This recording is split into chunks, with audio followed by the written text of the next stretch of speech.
这系列各位观众朋友们，大家好，欢迎您收看藏人行政中央电视台本周西藏华语新闻节目。本期的新闻要点有：达赖喇嘛尊者出席印南哲蚌寺举办的长寿法会，约10万人完成即将举行的流亡藏人大选登记。西藏人民议会在新德里举行跨宗教祈祷法会。安全部长加日卓玛礼节性拜会卡纳塔克邦内政部长。欧洲议会跨党派支持西藏小组谴责中国大规模逮捕藏人。日本西藏之家为当地藏人举办西藏意识工作坊。全球藏人持续庆祝达赖喇嘛尊者荣获诺贝尔和平奖36周年。下面请看详细内容。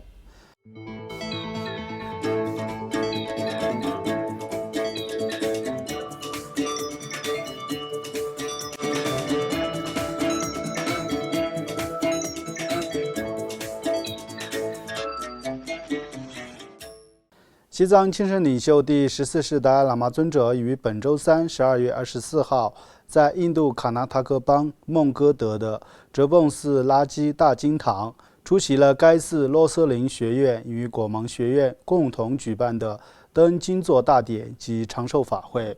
在当天上午举行的登金座大典上，哲蚌寺主持多登仁波切、哲蚌寺果芒学院和洛瑟林学院的主持共同向尊者敬献了一尊由黄金与青铜铸成的讲阳曲节的塑像，以此表达对尊者的崇敬与感恩之情。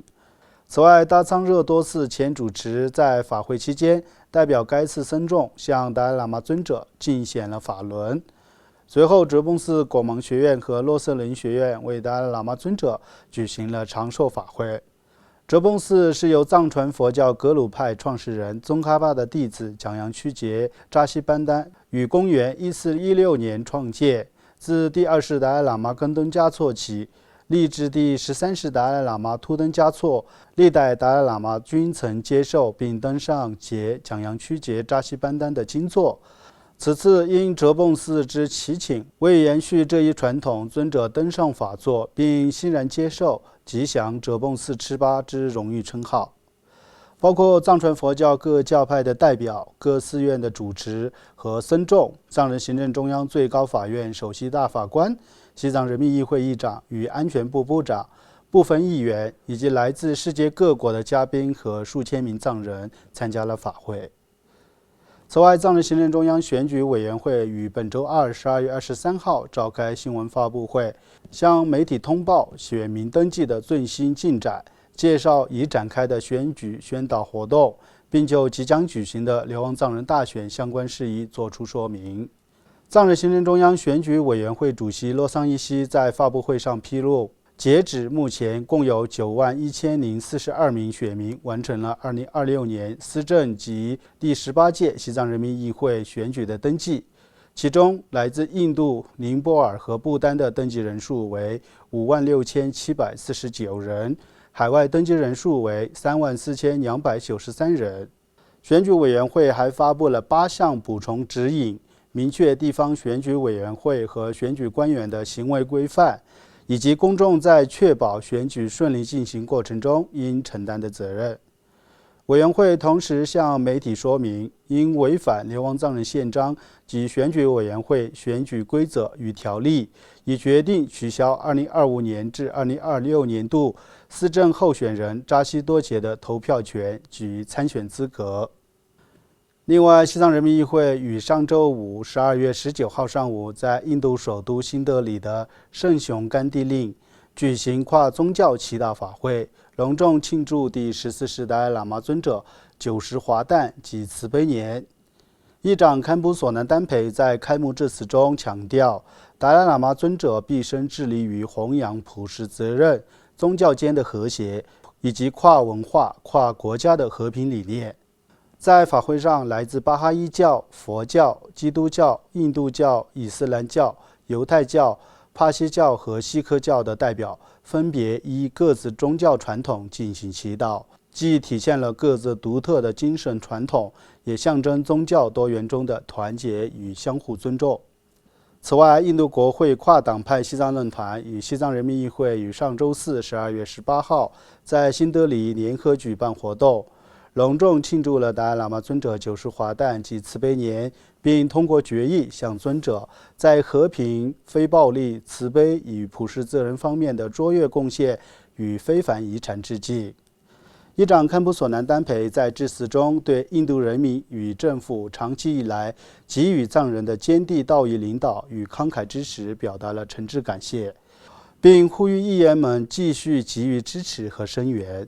当天，印度国会跨党派西藏论坛一致通过5项决议，内容包括支持西藏人民庆祝达赖喇嘛尊者90华诞，并肯定尊者在精神与文化层面的深远影响。与此同时，藏人行政中央安全部部长加日卓玛于上周五12月19号在卡纳塔克邦议会冬季会议的最后一天，礼节性拜会了卡纳塔克邦政府内政部长帕拉梅什瓦拉博士。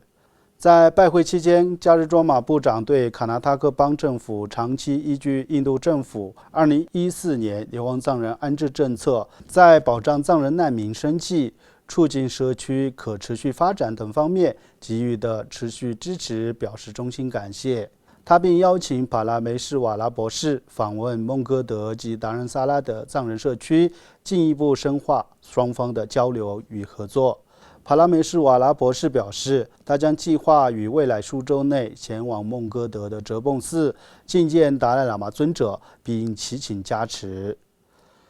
此外，欧洲议会跨党派支持西藏小组于上周四12月18号发表声明，对西藏康区石曲县嘎伊地区发生的大规模逮捕事件表示严重关切。欧洲议会跨党派支持西藏小组联合主席严厉谴责将和平的环保抗议行为形式化，指出此举严重侵犯了包括言论自由、和平集会权以及环境保护权在内的基本人权。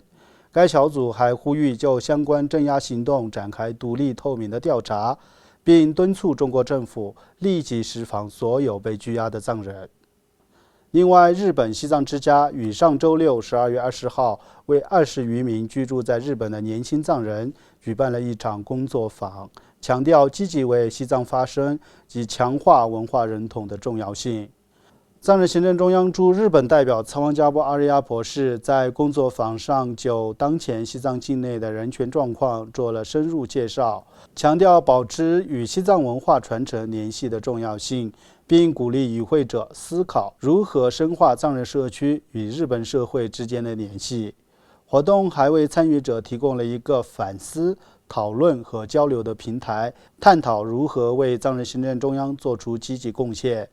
此次工作坊提醒年轻藏人在传承文化、倡导人权以及搭建不同社区之间的桥梁方面肩负着重要责任。请继续收看本期节目的最后一则消息。在西藏精神领袖第14世达赖喇嘛尊者荣获诺贝尔和平奖36周年暨第77个国际人权日之际，全球各地的藏人以文化活动、集会与人道行动纪念了这一重要日子。在过去的一周里，约800多名流亡法国的藏人在巴黎通过文化演出等方式隆重庆祝了达赖喇嘛尊者荣获诺贝尔和平奖36周年纪念日。第17届西藏人民议会欧洲区议员图登加措以及藏人行政中央驻布鲁塞尔代表仁增屈真根康出席活动并担任主宾。此外，比利时安特卫普的西绕朗姐周末藏语学校也举办了庆祝活动，驻布鲁塞尔办事处藏人联络官敦珠加卜作为主宾出席活动并致辞。在韩国首尔的藏人社区举办了主题为和平之道、和平之光的第4届和平研讨会。该会议旨在推动和平、宗教间和谐以及对藏传佛教及其他和平传统的深入理解。研讨会汇聚了来自不同背景的宗教领袖、专家学者等各界人士参与，并展开对话、反思与学习。主办方还在活动上举办第14世达赖喇嘛尊者的一生为题的图片展、学术讲座及互动环节，构建了一个兼具反思与讨论的综合平台。观众朋友们，以上就是本期节目的全部内容。欲了解更多有关西藏境内外的讯息，请登录屏幕下方的网址。感谢大家的收看，我们下期节目再会。